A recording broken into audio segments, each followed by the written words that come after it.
How to save PowerPoint presentation as read-only. So, open po natin yung file na PowerPoint and makikita nyo dito. So, example po ito ng aking lesson plan na naka-PowerPoint. So, ayan, may edit po siya. Ayan, as you can see po sa taas. So, makiklik po natin sila. So, yan yung example ng aking PowerPoint. Punta po tayo sa home.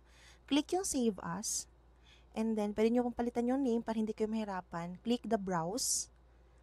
Tapos, ayan, kung saan nyo siya isa-save. Then, click nyo yung Tools. Then, General Options. Tapos, Check.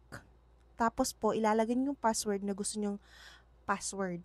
Make it sure na hindi nyo siya makakalimutan. And then, okay. Tapos, retype it again. Sulat nyo po to confirm your password. Ayan. Tapos, okay. Tapos, save. And then, exit natin siya. Tapos, hanapin natin sa downloads yung bagong save natin. So, ayan siya. Okay, cancel or read only. So, read only lang yung click natin and ayan na po siya.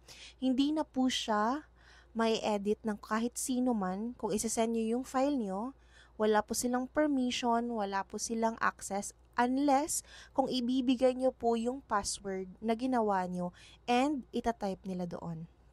So, ganyan yung magiging itsura niya. Ayan, hindi na talaga nila magagalaw yan sa taas. Naka-freeze po silang lahat. Tapos, pag i-F5 natin siya, slideshow, ayan lang siya.